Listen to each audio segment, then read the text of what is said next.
નમસ્કાર દર્શક મિત્રો, બનાસ શાસ્ત્રી ન્યૂઝ નેટવર્કમાં હું સુરેશ કુમાર પુરોહિત આપ સર્વેનું હાર્દિક સ્વાગત કરું છું।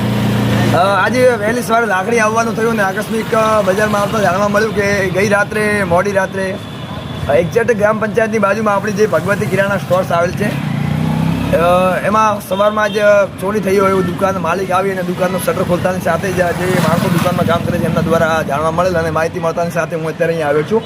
એક્ઝેક્ટ ભગવતી કિરાણા સ્ટોરની સામે હું છું।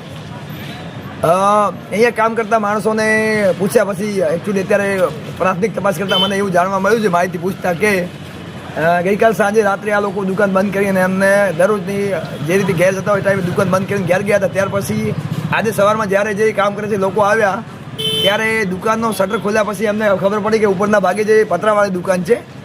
હું કેમેરામેનને વિનંતી કરીશ કે દુકાનના દ્રશ્યો બતાવશો। હા, મોબાઈલ ફેરવી અને દુકાનના દ્રશ્યો બતાવવાની કોશિશ કરશું। આ એક્ઝેક્ટ જે દુકાન દેખાય છે આ ભગવતી કિરાણા સ્ટોર છે અને દુકાન પતરાવાળી દુકાન હોવાના કારણે ચોરે રાત્રિમાં મોકાનો ફાયદો ઉઠાવી અને ઉપરથી પતરું ઊંચું કરી ઈંટ ભીડાવીને અંદર ઘૂસી અને ચોરી કરેલ છે। અત્યારે દુકાનના માલિક એવા દીપિકાબેન નામ છે ને, હા દીપિકાબેન હજુ આવ્યા નથી, એમનો સ્ટાફ હાજર છે। દીપિકાબેન આવશે એટલે આપણે આગળ જોઈશું કેમ કે પોલીસ કેસ થશે એ માટે હું અત્યારે એક પત્રકાર તરીકે જજ નથી કરી શકતો। હું કોઈ ખાતરી નથી આ બધું શું ચોરી થઈ જાય તો માહિતી આપણને જાણ્યા પછી જોવા મળશે। કદાચ પોલીસ કેસ થાય તો આપણે ત્યાં એન્ટ્રી અત્યારે નથી કરી શકતા। દુકાન આગળથી હું તમને દ્રશ્યો બતાવવાની કોશિશ કરી રહ્યો છું। જી ટૂંક સમયમાં દુકાનના માલિક આવે ત્યાર પછી કઈ રીતની કાર્યવાહી થાય શું ચોરી થઈ જાય એમને મળીને આપણે આગળની માહિતી મેળવીશું। ત્યાં સુધી થેન્ક યુ।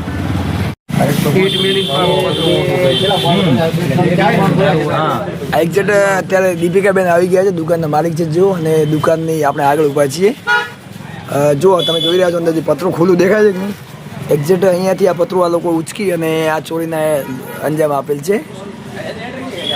ત્યારે આ લોકો પોલીસ સ્ટેશન જશે અને એની ઇન્કવાયરી માટે પોલીસ સ્ટેશનમાં જાણ કરી અને યોગ્ય કાર્યવાહી કરવામાં આવશે।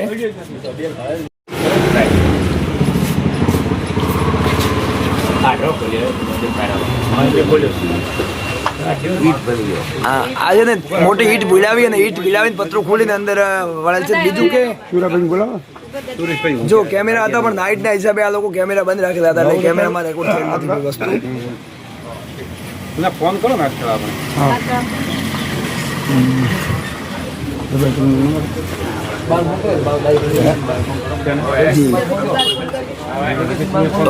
રાત્રિના સમયનો ફાયદો ઉઠાવી અને ઉપરથી જે પતરું આવેલું છે પતરું ખોલી અને ત્યાંથી એક ઈંટ મૂકી અને અંદર વળીને આ ચોરીને અંજામ આપેલ છે। એકચ્યુઅલી કેટલી ચોરી કરી છે શું કરે છે પોલીસ આવ્યા બાદ જ આની વેરીફાઈ કરવામાં આવશે અને ગણતરી કરવામાં આવશે। ત્યાં સુધી આપણે દુકાનની અંદર વળી શકતા નથી। Thank you.